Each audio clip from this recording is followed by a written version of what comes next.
बोलती पुस्तके. ज्यांना वाचनाचा नाद त्यांना बोलती पुस्तके घाली साद. आमचं चॅनल सबस्क्राईब करा आणि सबस्क्राईब करायला इतरांनाही सांगा. नमस्कार श्रोते मित्र हो. बोलती पुस्तके सादर करीत आहे ज्येष्ठ लेखिका शुभांगी भडबडे लिखित कादंबरी मृत्युंजयाचा आत्मयज्ञ. प्रकरण 3. 1899 सालचा चैत्र महिना नुकताच सुरू झालेला. राम जन्माचा सोहळा नाशिकला सुरू होता. त्यातच भगूरला आलेला विनायक अद्याप तिथेच होता. त्यातच येसू वहिनीच्या भावाचं लग्न ठरल्याची वार्ता आली आणि आता सर्वांनीच त्या लग्नाला जायचं असं ठरलं. तसं एक दिवस मध्यानी सागरगोटे घेऊन खेळणारी येसू वहिनी विनायकाला म्हणाली, भाऊजी, आता मला मंगलाष्टकं करून द्यावीत. मी म्हणेन. वहिनी, मला माहीत आहे तुझा आवाज छान आहे. अनेकदा तुझी गाणी ऐकत आलोय मी, परंतु मला मंगलाष्टकं करता येत नाहीत. काही भाऊजी, काल परवाच तर तुम्ही चाफेकर बंदवर फटका लिहिलात. भगूरच्या मित्रमंडळाने तो चाल लावून म्हटलाही. मग मंगलाष्टक येणार नाहीत असं कसं होईल? खरंच ग, सर्व जमेलच असं नसतं. वहिनी, तुला मी शिकवलं ना गण, मात्रा, वृत्त, मग तुला येईल. पाठ आहे ना तुला, आणि तूही तर छान कविता करतेस, गातेस. आवाज माझा असतो, कविता नाही करत मी तुमच्यासारखी. आणि गण मात्रा म्हणाल तर अगदी सारं पाठ आहे. विचारा हवं तर गणवृत्त. बाबा दोघांचा संवाद ऐकत तख्त पोसावर बसले होते. त्यांच्या शेजारी बाळही बसला होता. विनायक पडवीच्या खांबाला टेकून बसला होता आणि एक सागरगोटा झेलत वहिनी बोलत होती. तुम्ही मला 30-32 गणवृत्त शिकविलीत. विचाराच भाऊजी मला. इतका विश्वास? भाऊजी, तुम्हीच मला अक्षर ओळख करून दिलीत. छान छान पुस्तकं वाचून दाखवलीत. अनेक शौर्य कथाही सांगितल्यात. मला सारं पाठ आहे. मग वहिनी कोणाची आहे? विनायकाने हसत विचारलं. तुमची आणि बाळ भाऊजींची. विचारून तर पहा. आता तुझा आग्रहच आहे तर सांग. इंद्रवज्रा, उपेंद्रवज्रा, शालिनी, सांग स्नग्धरा, शार्दूल विक्रीडित, भुजंगप्रयात, रथोद्वता, धृतविलंबित, वंशस्थ, तोटक, प्रहर्षिणी, वसंत तिलका, मालिनी, चामर, पंचचामर, शिखरिणी, पृथ्वी, हरिणी, मंदारमाला, सुमंदारमाला, श्रवणभरणा, अनुष्ठुभ, विद्युन्माला, प्रमाणिका, चंपकमाला. भराभर बोलता बोलता विनायक थांबला. तसं वहिनी म्हणाली, चंपकमाला, मेघवितानी, कामदी, शुद्ध कामदी ही गणवृत्त सुटलीत ना?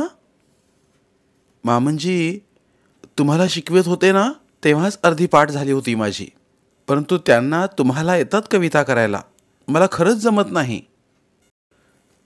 तू माझ्या कवितांना किती सुंदर चाल लावतेस, मैत्रिणींना म्हणून दाखवतेस. अगं वहिनी, मंगलाष्टकं मुलीच्या घरची मंडळी म्हणतात. खरंच की? ती मन मोकळी हसली. हा संवाद ऐकणाऱ्या अण्णांच्या मनात आलं की त्र्यंबकेश्वर येथील नामवंत नाना फडके यांची ही पुतणी. येसूला वडील नव्हते, पण अत्यंत गुणी असलेल्या येसूचा विवाह आपल्या मुलाशी, बाबाशी 1896 झाला. अतिशय वैभवात वाढलेली ही यशोदा भगूरच्या या गृहिणी नसल्या घरात आली. ती घरात आनंद घेऊनच. मुलांप्रमाणे ती पण स्वतःची कामे आणि घरातील पण सहज शिकली. यशोदा घरात आली आणि घराला घर पण मिळालं. सर्वांची ती आई झाली. हसरी, प्रेमळ आणि कर्तव्यपरायण प्रौढात झाली. बाबाराव निश्चिंत झाले. अण्णा सुखावले. घरात बोलायला, हट्ट करायला, प्रसंगी वाद घालायला कोणी मिळाल्यानं विनायक आणि बाळही प्रसन्न झाले. बाबा सुखावले. अण्णांची आई, विनायकची हक्काची वहिनी, तर नारायणची. बाळ भाऊजी, उद्या लवकर उठायचं, शाळेत जायचंय ना? पाठ गिरवलात? परवाचा अजून येत नाही, लक्षात घाला जरा. असं दटावणारी आई झाली. अण्णा, तुमच्या गादीखाली वैद्याने दिलेल्या औषधाच्या पुड्या सापडल्यात, द्या माझ्याकडेच, मी देत जाईन आठवणीनं, अशी परिचारिका झाली. आणि तात्या भाऊजी, आज सागर गोटे खेळता की छापा पाणी खेळता, पण तू नाही मात्र म्हणायचं नाही हं, असं म्हणणारी ती आग्रही वहिनी झाली. अंगण झाडणं, संमार्जन करणं, स्वयंपाक करणं, सोवळ्याचं पाणी भरणं, अंगणात देवापुढे रांगोळी काढणं आणि अशी कितीतरी कामं ती स्वतःहून करत होती. ईश्वरा, तूच योग जुळवून आणलास, संपन्न योग, सदाचारी आणि प्रसन्न योग. खरंच भाग्य म्हणूनच अशी कोकिळ कंठी, सुगृहिणी आणि हजारात उठून दिसणारी पत्नी आपल्याला मिळाली. मनोमन प्रसन्न हसले बाबा. तात्या, मंगलाष्टकं करणं तुला कठीण नाही, वहिनी म्हणते तर कर ना. नारायण म्हणाला तसं बाबा आणि नारायण विनायकला आणि येसू वहिनीला दिसले. तिने मान खाली घातली. पदर सरसावती उठू लागताच बाबा म्हणाले, उठू नका, आम्ही तुमची गंमत पाहत होतो. विनायकाकडून क्रांतीची गाणी लिहून घ्यावीत आणि मैत्रिणींना ती ऐकवावीत. मी ऐकलंय, त्यांनी मित्रमेळा स्थापन केला आहे आणि इकडच्यांनी पण त्यांना प्रोत्साहन दिलंय, खरं ना हे? अर्थातच. आज राष्ट्रात जे चालू आहे, चाफेकर बंधूंना फाशी झाली आहे, कुणाचंही रक्त उसळून यावं ब्रिटिशांचे अत्याचार पाहून. विनायकाचं आम्हाला पटलं, आम्हीही सामील झालो. योग्य तेच केलं. आम्ही तर म्हणतो की तुम्ही आपल्या सख्यांचा मेळा तयार करा. अवश्य करू, परंतु अण्णांना विचारूनच. हे बरं आहे, आमच्याशी विवाह केला तो कोणाला विचारून? येसूबहिणी हसली आणि म्हणाली, आत्ता मात्र हद्दच झाली म्हणायची. अण्णांनीच तर मला पसंत केलं, मग आपण आणि तात्या भाऊजींनी पाहिलं, विसरलाच वाटतं. होतं असं वहिनी, बाबाला कामं का कमी आहेत? विनायक म्हणाला. 8-10 दिवस गेले असतील तोच येसूवहिनींचा चुलत भाऊ तिला माहेरी न्यायला आला. तो अण्णांना म्हणाला, ताईला न्यायला आलोय, 15 दिवसांनी मुहूर्त आहे. दादा म्हणाला ताईने अगोदर यायला हवं होतं. आता विवाहानंतर 15 दिवस तरी माहेरी राहू द्यावं अशी त्याने आपल्याला विनंती केली आहे. अण्णा म्हणाले, अशी विनंती काय करता? तुमच्या घरची लेक आमची झाली म्हणून माहेरचा अधिकार नाही संपायचा. तुम्ही अवश्य न्या तिला, आम्ही मुहूर्ताच्या आदल्या दिवशी येतो. जाण्याच्या कल्पनेने अगोदरच मोहरलेली येसूवहिनी पडवीत येऊन म्हणाली, मामनजी, आम्ही आमच्या दादाच्या विवाहाला जावं असं तुम्हाला वाटतं ना? मग बाळ भाऊजी आणि तुम्हीही माझ्यासह चलावं. सुनबाई, हवं तर नारायणला नाही, मी येईन विनायकाबरोबर. नाही नाही मामनजी, असं होणारच नाही. आपल्याला माझ्यासह यावंच लागेल, नाहीतर. नाहीतर काय सुनबाई? भाऊ गडबडून म्हणाला. खरं तर आमच्या काकांनी तुम्हा सर्वांनाच घेऊन यायला सांगितलं होतं, शपथ ताईची, परंतु मीच वेंदळेपणा केला. आपणही चलावं. मामनजी, आपण आला नाही तर मी जायची नाही. असं म्हणता? असंच म्हणते मी. इकडच्यांना आणि तात्या भाऊजींना काही कामं आहेत असं म्हणत होते. मी नाही त्यांना आग्रह करत, त्यांची कामं महत्त्वाची असतील. आपली औषधं वेळेवर द्यायचं त्यांना स्मरणही राहणार नाही. अनुभवावरून सांगते मी. अण्णा विचारात पडलेले पाहून येसूवाहिनी म्हणाली, पेटी पुन्हा माळ्यावर ठेवून देते, मुहूर्तावर आपण सारेच जाऊया. अशा आग्रहापुढं अण्णा गहिवरले. वेड्या आहात सुनबाई तुम्ही. आनंदाने नाचायचे दिवस तुमचे. तुम्ही आमच्या औषधाच्या पुड्या देणार? जा जा, खरंच जा, आनंदात सामील व्हा. अखेर अण्णांना तयार व्हावंच लागलं. दुसऱ्या दिवशी विनायकला अनेक सूचना दिल्या. अंघोळी झाल्या की चुलीतली लाकडं ओढून विझवा. डाळ तांदूळ सारं खालच्या कपाटात आहे. त्यावर चिठ्ठ्या आहेत. बुटलीत तेल संपलं की मागे तेलाचा डबा आहे. दूधवाला येईल. साईचं विरजन लावू नका. खाऊन टाका दोघंही. देवघरातलं निर्माल्य तुळशीजवळच्या मातीत टाका. भाजी आणलीय. खूप भाजी करू नका. वाया जाईल. भाकरीचं पीठ आहे ते प्रथम संपवा. तिच्या सूचना संपेनात तेव्हा विनायक हसायला लागला. हसता काय भाऊजी? हसणार नाही तर काय. किती सूचना देत आहेस तू? तुम्ही येण्याआधी आम्ही घर सांभाळत होतोच ना. बाबा म्हणाले. तसं मान खाली घालत ती म्हणाली, चुकलंच माझं. काही चुकलं नाही माते. आमच्या ज्येष्ठ बंधूला क्षमा कर. आम्ही सर्व सूचना तंतोतंत पाळू. हा तुमचा लक्ष्मण भाऊजी सारं सारं ठीक करील. येसू वहिनी मनापासून हसली. तिने मान वर केली तेव्हा तिचे काठोकाठ भरून आलेले डोळे आणि ओठावर विलोभनीय हसू होतं. बाबा तिच्या ह्या रूपाकडं अनिमिष नेत्रांनी पाहत राहिले. येसू वहिनीच्या भावाचा विवाह मुलीच्या घरी कर्जतला होणार होता. 2 दिवस अगोदरच बाबा आणि विनायक त्र्यंबकेश्वरला पोचले. तेव्हा तो विवाह काही अपरिहार्य कारणाने 8 दिवस पुढे ढकलल्याचं कळलं. बाबा आनंदून म्हणाले, तुला पुन्हा पाहायचं होतं ना विनायका. चल आपण वृत्तपत्रातून गाजलेली, इतिहासाने नोंदवलेली आणि शिवाजी महाराजांची कर्तृत्वगाथा असली पुण्यनगरी पाहूया. दोघंही पुण्यात आले ते अतीव उत्साहाने. बाबा म्हणाले, शिवाजी महाराजांच्या अगोदरपासून ह्या नगरीला पुणे असं नाव आहे. इसवी सन 8व्या शतकात पुन्नक किंवा पुण्यक असं ह्या भूभागाला म्हणत. 11व्या शतकात कसबे पुणे किंवा पुनवडी नावाने उच्चारता उच्चारता पुणे आलं. ही विद्यानगरी शिवाजी महाराजांची पुण्यनगरी. हो हो बाबा. औरंगजेबाला ही नगरी अतिशय प्रिय झाली. त्याने या नगराला मुहियाबाद असं नाव दिलं तरी प्रचारात पुणेच राहिलं ना. खरं आहे. अण्णांनी इतिहास भूगोल व्याकरण संस्कृत इतकं अधिक घोकून घेतलंय की वाटतं प्रतिक्षणी अण्णाच आपल्यासह चालत आहेत. बाबा आपण धन्य आहोत. असा पिता क्वचितच कुणाला मिळतो. मला आठवतं या नगराचा सर्वात प्राचीन पुरावा 758चा आहे. त्यात राष्ट्रकूट शासनाचा उल्लेख आहे. मध्ययुगीन पाताळशेर लेणी आहेत. 17व्या शतकापर्यंत हे नगर निजामशाही आदिलशाही आणि मुघलशाही यात अडकलं होतं. 17व्या शतकात निजामशहाने पुण्याची जहागिरी शहाजीराजे भोसलेंना दिली आणि सुरू झाला शिवाजी महाराजांचा शौर्यकाळ. 3 शाही विरुद्ध तुटपुंजा सैन्यांसह लढणारे शिवाजी महाराज म्हणूनच माझे आदर्श आहेत. आदर्श राजा म्हणून त्यांचा लौकिक आहेत. तुझ्याप्रमाणे आम्हालाही हे जाणवतं.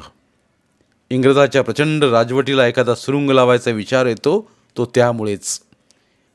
चहू बाजूने शत्रू असला तरी राष्ट्रनिष्ठेचं बळ घेऊन स्वातंत्र्यासाठी धावणारा वीर एकच, शिवाजी महाराज. खरं आहे. झाशीच्या राणीने युद्धनीतीचा अवलंब केला तर शिवाजी महाराजांनी चाणक्य नीतीचा अवलंब केला. लढता लढता मृत्यू स्वीकारीन म्हणून प्राणपणाने लढत राहिले ते शिवाजी महाराज. शनिवार वाड्यासमोर टांगा थांबला तसं दोघे उतरले. बाजीराव पेशव्यांच्या 20 वर्षांच्या काळातल्या उज्ज्वल इतिहासाचं प्रतीक म्हणजे शनिवार वाडा. ही किल्ला सदृश्य वास्तू तेव्हा तर महाराष्ट्राचं वैभव होतं. दोघंही किल्ला आतून बाहेरून पाहू लागले. त्या वास्तूला मनोमन नमस्कार केला. आता घोडागाडी लाल महालाकडे वळली तेव्हा विनायक म्हणाला, मला नेहमी वाटायचं शिवाजी महाराजांनीच ही वास्तू बांधली. पण मग शिवनेरीवरून शिवाजी महाराज पुण्याला आलेत ना. हो हो विनायका. 1641 पासून शिवाजी महाराज आणि जिजाबाई यांचं वास्तव्य पुण्यात होतं. 1645 मध्ये शिवाजी महाराजांनी तोरणा जिंकून स्वराज्याचा शुभारंभ केला. बाबा असा स्वराज्यासाठीचा प्रयत्न तर मंगल पांडेंनीही केला. झाशीची राणी लक्ष्मीबाई तात्या टोपेंनीही केला. वासुदेव बळवंत फडके चाफेकर बंधूंनीही केला. जागोजागी एक प्रज्वलित ज्योत दिसते, पेटून विझते, पुन्हा थंडगार. अशानं कसं व्हायचं? विनायका, एकाएकी स्वराज्य उलटवून टाकायला ती काय सतरंजी आहे? कारण पेटते, पेटून उठते ती एकच ज्योत असते. अनेक ज्योती एकत्र हव्यात ना.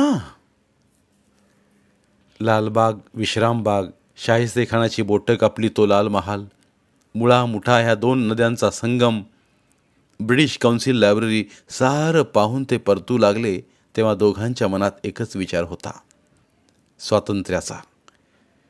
कसंही करून स्वातंत्र्य मिळवायचंच. भारतभूमीच्या पारतंत्र्याच्या बेड्या काढून टाकायच्या. कसं आणि कधी हे मात्र ठरत नव्हतं. बाबा, कुठून तरी आरंभ करायलाच हवा ना. निश्चितच करायला हवा, पण कसा करायचा तेच कळत नाही. दिशांतून अंधार खूप दाटून आलाय, पण 1-2 दिव्यांनी काम भागणार नाही. अनेक दिवे प्रज्वलित व्हायला हवेत असं मला वाटतं. एक दिवस अण्णा काय म्हणाले, केलास तर तूच कुळाचा उद्धार करशील. मला अद्याप कळलं नाही, मी कसा करणार उद्धार? विनायका, अण्णा सत्यवचनी आहेत. अंतरंगातून बोललेत, मार्ग आपण शोधावा. दोघंही पुण्याहून 3-4 दिवसांनी परतले तेव्हा मनात एक नवा विचार घेऊनच. पुण्यातल्या वास्तव्यात नवा मार्गही दृष्टीपथात आला. शिवाजी महाराजांच्या 3 शाहींना पराजित करून स्वातंत्र्य स्वराज्य मिळवण्याचं ध्येय, स्वातंत्र्याची प्रखर लालसा घेऊन केसरी वृत्तपत्रातून अखंड प्रहार करणारे लोकमान्य टिळक, हे सारं अनुभवत ते दोघं त्र्यंबकेश्वरला आले तरी त्यांचं मन पुण्यातच होतं.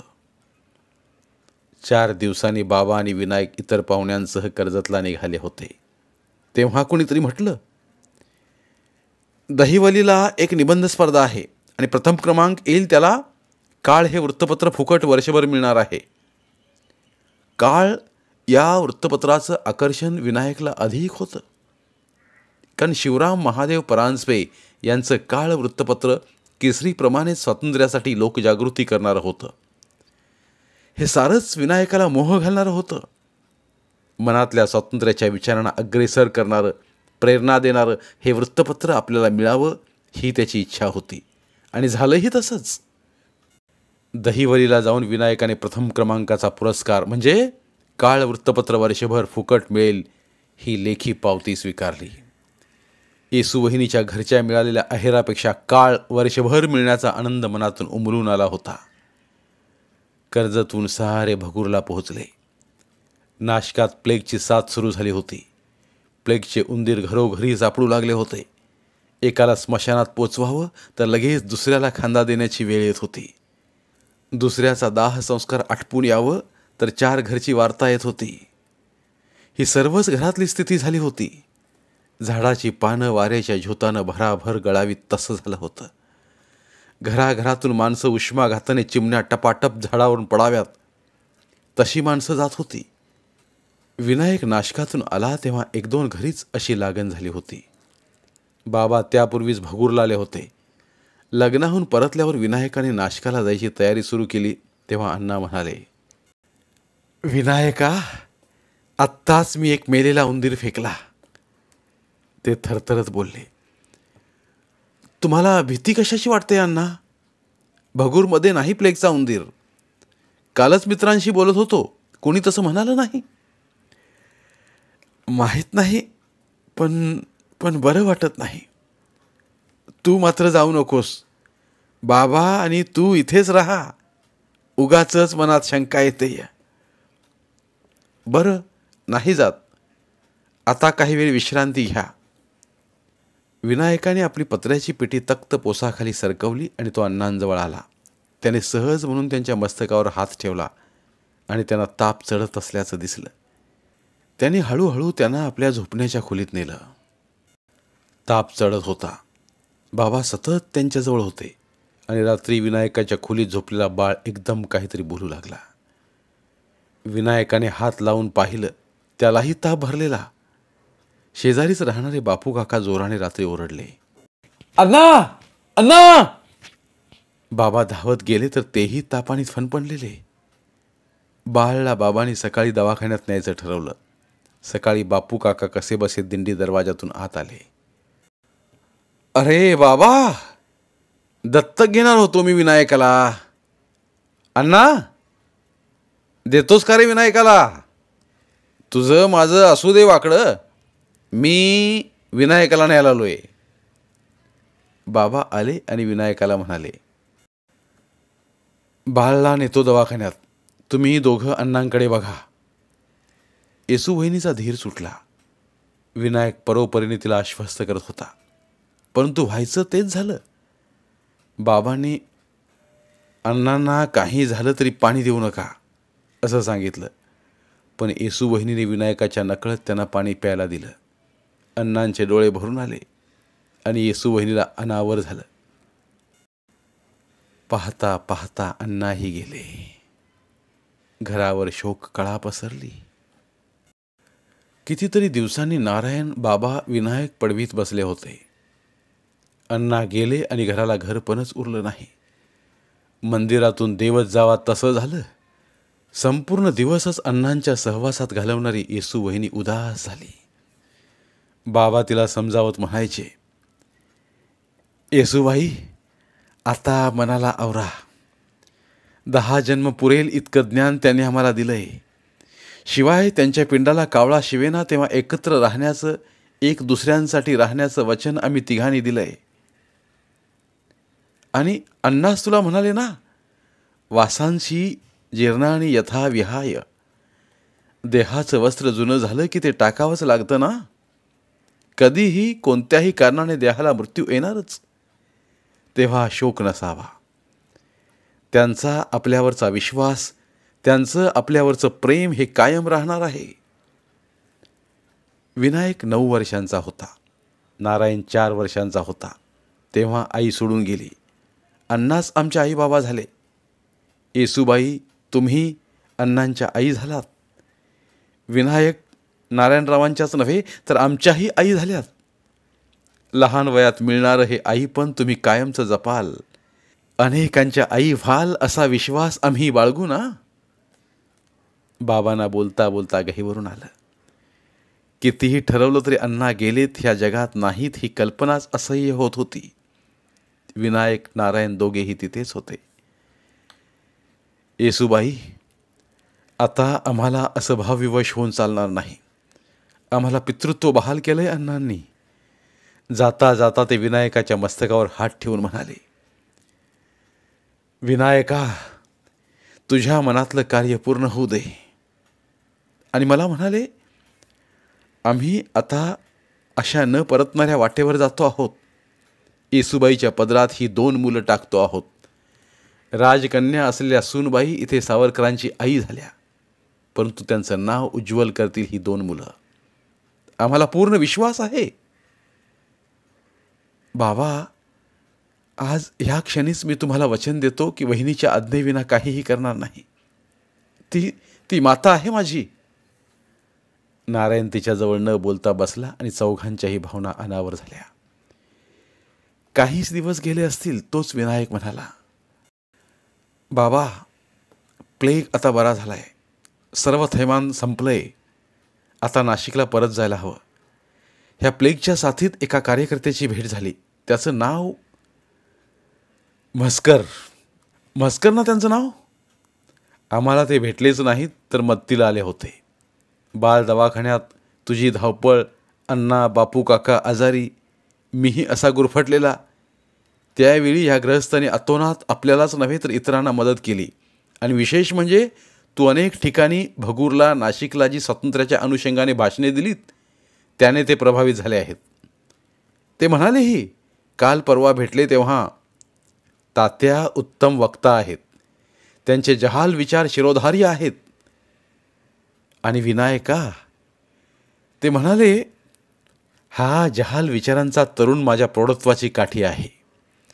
सशस्त्र क्रांतीने विषवृक्षाच्या मुळावरच प्रहार करायला हवा, तरच फांद्यासह विषवृक्ष कोसळेल. हे वाक्य त्यांच्या हृदयाला भिडले. बाबा, हे तर नाशिकचे ना?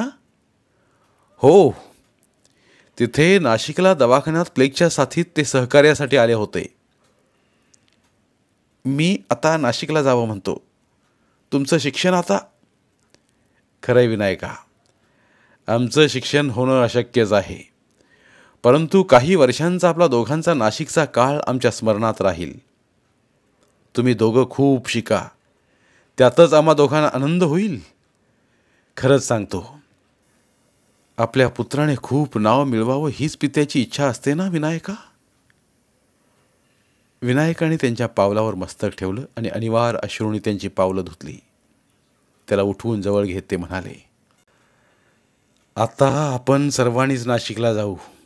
एकत्र राहणं, बाळची शाळा आणि मित्रमेळा कार्य हे तिथून करणं जास्त सोयीचं आहे. तू जा, आम्ही सर्व पाठोपाठ तिथे सामानासह येतोच. विनायक सामानाची पेटी, खूप खाण्याचे वहिनीने दिले पदार्थ घेऊन निघाला. टांग्यात सामान ठेवून तो मागे आला. येसू बहिणीला नमस्कार केला. भरल्या कंठाने ती म्हणाली, भाऊजी, सांभाळा, स्वतःला सांभाळा. आणि डोळ्यांना पदर लावून ती आत गेली. नारायणला जवळ घेत विनायक म्हणाला, वहिनीला मदत करायची हं? ती तुझं कौतुक करते, ती सांगेल तसा अभ्यास कर. बाबा हे पाहत होते. मनाला संयमित करत बाबा म्हणाले, आजपासून तू मला एक वचन द्यायचंस. कुठलीही गोष्ट मनात ठेवणार नाहीस आणि घाईने निर्णय घेणार नाहीस. म्हणून मी तुझ्या प्रत्येक कामात असेन, तुझ्या विचारात असेन, तुझ्या मागे असेन. बाबा? विनायक काहीच बोलला नाही. पटकन टांग्यात जाऊन बसला. तरी त्याचे भरून आलेले डोळे बाबांना दिसलेच. भगूरचा वाडा दिसत होता. अण्णांच्या आठवणी दाटून येत होत्या. टांगा पुढे पुढे तर विनायक आठवणीत मागे मागे जात होता. त्याच्या डोळ्यांसमोर एक एक घटना येत होती. अण्णा सांगत होते, विनायका, तुझ्या जन्मा अगोदर गणेशचा म्हणजे बाबाचा जन्म झाला. गणेशापूर्वी 2 अपत्य झाली आणि गेली. तेव्हा वाटलं बापू काकांप्रमाणे आपणही अपत्यहीन तर राहणार नाही. वाटायचं वशिष्ठ गोत्र आणि हिरण्यकेशी सूत्र असलेल्या कोकणातून पेशव्यांच्या सेवेत रुजू झाल्या सावरकुळ कुळात कोणी जन्माला येतंय की नाही. पेशवा बाळाजी विश्वनाथने सावरकरांचे पूर्वज वेदमूर्ती महादेव दीक्षित यांना राहुरी गावचा प्रदेश पुरस्कार स्वरूप दिला होता. 1200 रुपये उत्पन्न येत होतं. बापू काका अपत्यहीन आणि आम्ही असे. अखेर गणेशचा जन्म झाला तरीही चिंता संपली नव्हती. तुझा जन्म वैशाखमधला, कडकत्या मे महिन्यातला. आम्ही आश्वस्त झालो. तुझ्या येण्यानं चिंता संपली होती. पुढे मैनाबाई आणि नारायणाचा जन्म झाला. आम्ही प्रसन्न होतो. परंतु पेशवाईचा अस्त झाला आणि 1200 रुपये ब्रिटिश शासनाने बंद केले. मग काय, पर्जन्यमानानुसार होणारी शेती आणि थोडी सावकारी यात भागत होतं. मध्येच विनायकाने त्या दिवशी विचारलं होतं, आपले पूर्वज दीक्षित कसे? आपलं मूळ गाव भगूरच का? अगदी बरोबर विचारलास प्रश्न. आपण दीक्षितच. कोकणातल्या रत्नागिरीतले अगदी लहान गाव पालशेत. तिथे होती सावरवाडी. सावरीची झाडं खूप. सावरवाडीचे म्हणून लोक आपल्याला सावरवाडीकर, सावरकर म्हणू लागले. नशीब आजमावण्यासाठी धुपावकर आणि सावरवाडीकर बाजीराव पेशव्यांच्या चाकरीत आले. पराक्रमाबद्दल मिळालं वारणाकाठचं राहुरी गाव. मग हेच गाव आपलं झालं. आणि आई कुठली अण्णा? उत्सुकतावश विनायकाने विचारलं. मी सांगतो, बाबा आत येत म्हणाले. आपली आई तुला आठवत असेल विनायका. सर्वसाधारण उंचीची, गोरीपान, शिस्तप्रिय आणि उत्तम सुगृहिणी होती.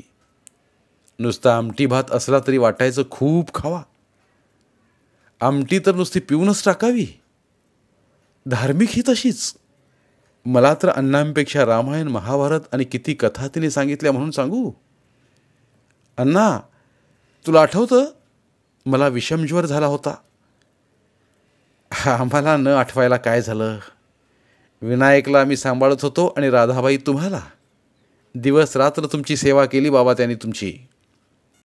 हो अण्णा, आठवतंय ना. आई म्हणजे कोठूरच्या वेद विद्या पारंगत मनोहरांची कन्या. आपला गोविंद मामा बहिणीप्रमाणे बुद्धिमान, सुंदर आणि प्रतिभाशाली. कुस्तीतही पटाईत. आता कळला ना सावरकर घराण्याचा इतिहास.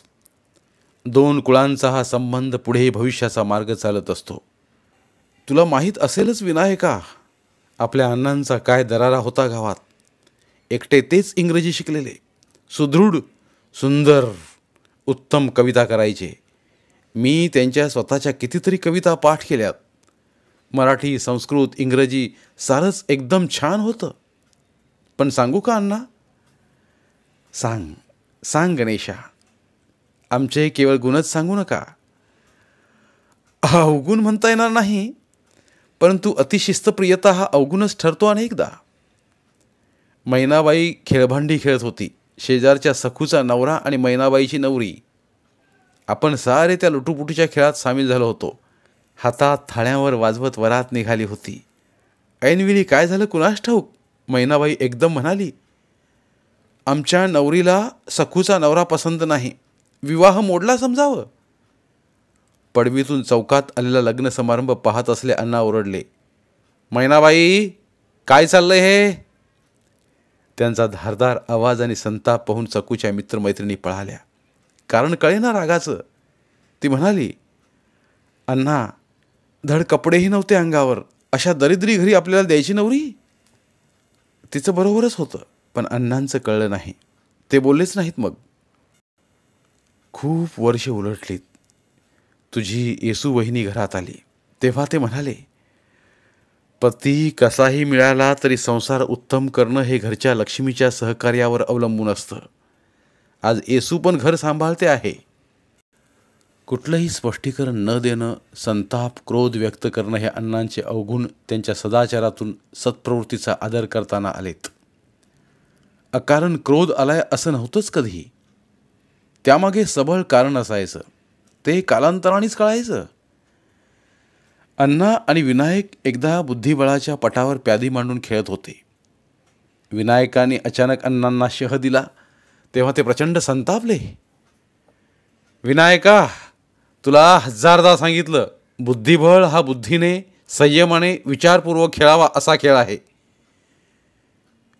मी शह दिला ह्यात काय चुकलं?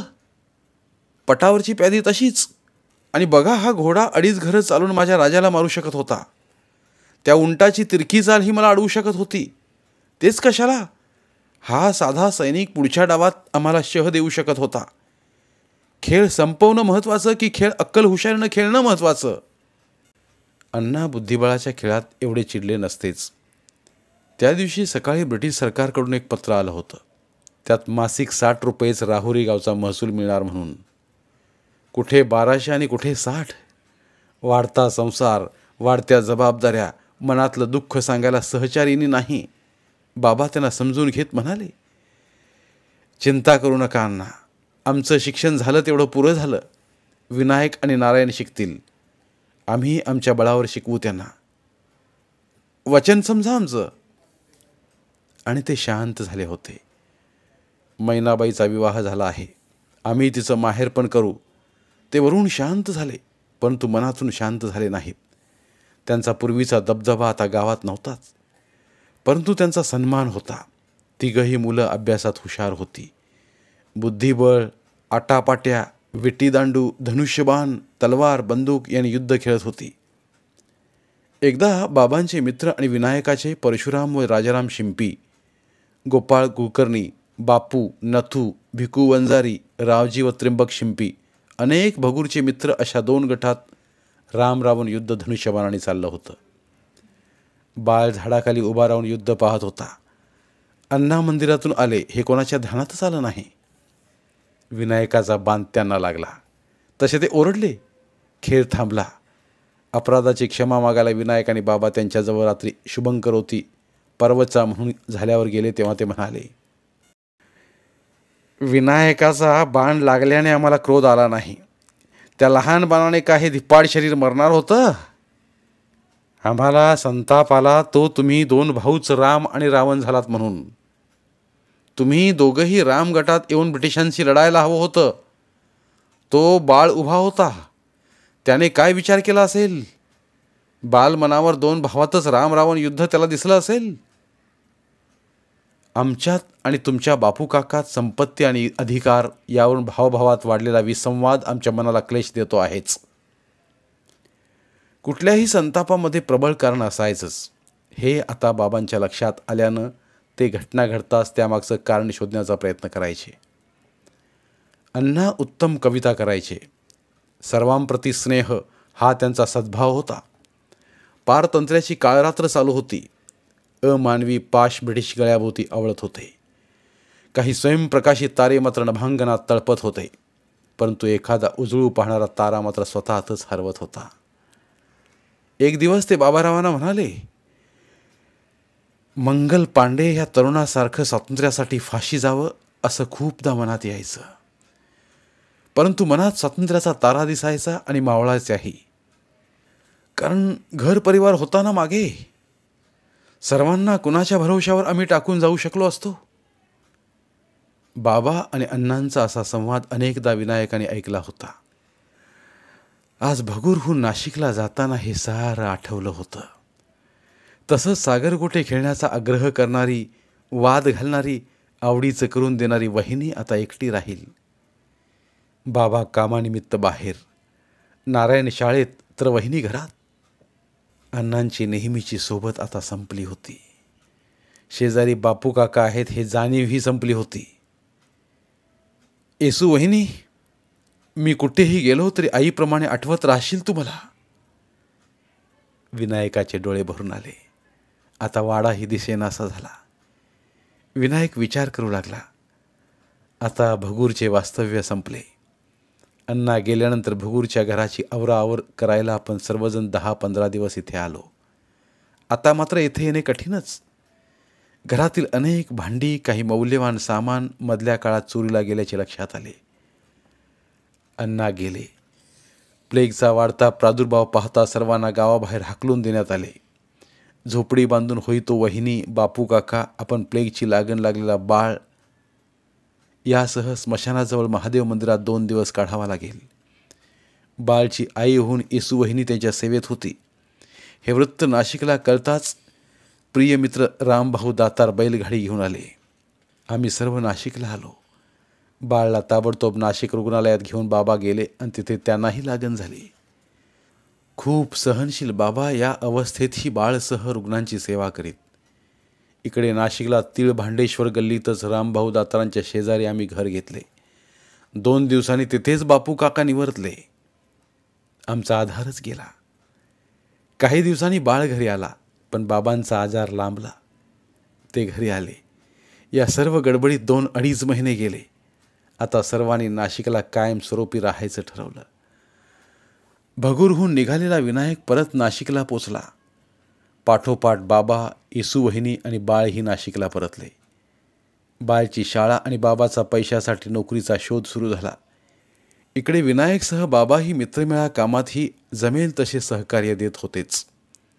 विनायक आणि बाबा यांच्या प्रयत्नांनी अधिवक्ता वासुदेव खरे, सखाराम गोरे, केतकर आणि दातार बंधू, त्र्यंबक वर्तक, कृष्णाजी महाबळ, श्रीधर वर्तक, दांडेकर बंधू आणि अनेक लहान मोठी मंडळी प्रारंभी मित्रमेळा आणि नंतर अभिनव भारताचे सदस्य झाले.